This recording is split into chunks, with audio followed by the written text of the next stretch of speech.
सब कुछ पहनकर सोया करो छत पर, इससे तुम्हें नींद अच्छी आ जाएगी। ये सुनकर सुहानी को गुस्सा तो बहुत आता है, पर वो समझ जाती है कि उसका पति भी अपनी माँ का गुलाम है, वो उसके लिए कुछ नहीं कर सकता। जिठानी ने भी घुटने पहले ही टेक दिए थे, अब जो करना था सुहानी को अकेले ही करना था। अब अगले दिन सुहानी घर के काम को निपटाकर चुपचाप मार्केट जाती है और मार्केट में एक मेडिकल शॉप पर आती है। भैया जी, मेरे घर में ना बहुत सारी छिपकली हो गई जो दीवारों पर घूमती रहती है, जिससे मुझे काफी परेशानी होती है। तो क्या आपके पास कोई स्प्रे है जिससे छिपकली को भगाया जा सके? हाँ बिल्कुल है मेरे पास। सड़े हुए अनियन गार्लिक का लिक्विड स्प्रे है, आप इसे दीवारों पर छिड़क दीजिएगा। इससे दीवार पर छिपकली नहीं आएंगी, क्योंकि इसकी बदबू बहुत ज्यादा गंदी होती है, जिससे छिपकली सांस नहीं ले पाती है। ये तो बहुत अच्छी बात है, आप मुझे ये दे दीजिए। अब रात को सुहानी शॉल, स्वेटर, स्कार्फ, जुराब, ग्लव्स सब कुछ पहनकर ठंडी ठंडी हवा में अपनी जेठानी के साथ छत पर बिस्तर कर रही होती है। देवरानी जी, ये सही है, आज तो तुम बिल्कुल पैक होकर आई हो छत पर सोने के लिए। तो और क्या, नहीं तो आप लोग तो सो जाते हैं, मुझे तो नींद नहीं आती ठंड से। तभी पीछे से कलावती और घर के बाकी सदस्य आते हैं। चलो बिस्तर लगा दिया तुम दोनों बहुओं ने, बढ़िया किया। अब हम लोग सो जाते हैं, आज तो और बर्फीली हवा चल रही है। मम्मी मम्मी, आज आप मुझे कहानी सुनाकर सुलाओ ना।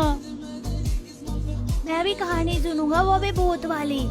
सच में मेरी जेठानी के बच्चे एक नंबर के पगलेट हैं, ये नहीं कि चुपचाप सो जाएं। पता नहीं ये लोग कब सोएंगे और कब मैं अपना काम करूंगी।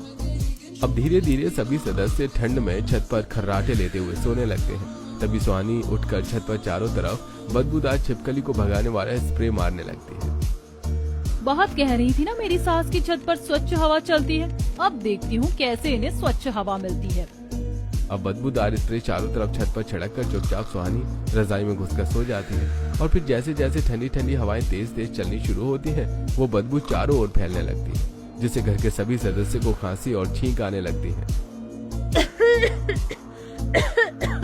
क्या अचानक से अजीब सी बदबू कहाँ से आ रही है? इन लोगों को तो बहुत तेज तेज छींक खांसी आ रही है। अब तो पक्का ये लोग अपना बोरिया बिस्तर लेकर छत से नीचे अपने अपने कमरे में सोने जाएंगे। अब सुहानी इंतजार करती है कि कब ससुराल वाले छत से नीचे उतर कर जाएंगे, लेकिन थोड़ी देर बाद जब वो उठकर देखती है तो घर के सभी सदस्यों ने अपने नाक पर कपड़ा बांध रखा होता है और आराम से छत पर सो रहे होते हैं। भगवान, ये प्लान तो मेरा फेल हो गया। ये लोग तो इतनी गंदी बदबू में भी ढींट की तरह छत पर ही सो रहे हैं। इस तरह कुछ हफ्ते गुजरते हैं और अब ससुराल वालों की ठंड से तबीयत बिगड़ने लगती है। मम्मी जी, पापा जी, आप लोगों की तबीयत कुछ ठीक नहीं है। पलक को भी कल रात से बुखार है। मेरी मानिए तो छत पर मत सोइए, कमरे में ही सोना शुरू कर दीजिए। बहू, हमें इतना कमजोर मत समझ, हमारी हड्डियाँ बहुत मजबूत है और हमें कुछ नहीं होगा। तू बस रात को हमें हल्दी वाला दूध दे दिया कर, हम उसी में ठीक रहेंगे। अरे हल्दी वाला दूध की क्या जरूरत है, एक काम करना बहू, आज रात का खाना तुम छत पर ही बनाना। चूल्हे पर गर्मा गर्म सरसों का साग और मक्के की रोटी आज हम सब छत पर ही खाएंगे। क्या कहा? छत पर नहीं पापा जी, मैं छत पर इतनी ठंड में आप लोगों के लिए खाना कैसे बना पाऊंगी? भाभी, इतनी भी कोई बड़ी बात नहीं है, बड़ी भाभी ने भी कई बार बनाया है, तो आप भी बना ही लोगी। कोशिश करना, सब हो जाएगा। तभी पीछे से धीमी आवाज में गीता अपनी देवरानी से कहती है।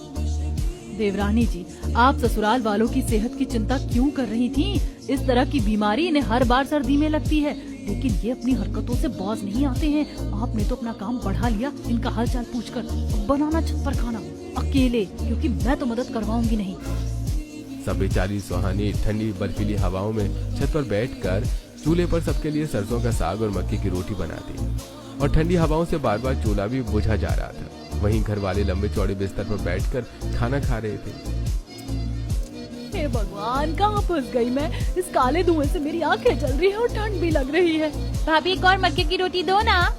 हाँ, मुझे भी थोड़ा सा साग चाहिए। अब सुहानी सबकी थाली में मक्के की रोटी और साग रखती है।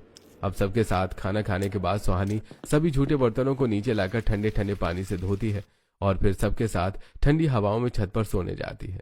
आज भी हमेशा की तरह घर के सभी सदस्य आराम से छत पर सोते हैं, लेकिन सुहानी को नींद नहीं आती और सुहानी फोन चलाने लगती है। तभी उसे फोन में नजर आता है कि आजकल दिल्ली में बहुत ज्यादा पोल्यूशन बढ़ गया है। अरे, ये खबर तो मुझे अपने ससुराल वालों को भी सुनाना चाहिए। क्या पता इस खबर को सुनने के बाद ये लोग छत पर सोना छोड़ दें। अब अगले दिन सुहानी सबको सुबह की चाय देती है और टीवी पर पोल्यूशन से जुड़ी न्यूज तेज तेज आवाज में चला देती है।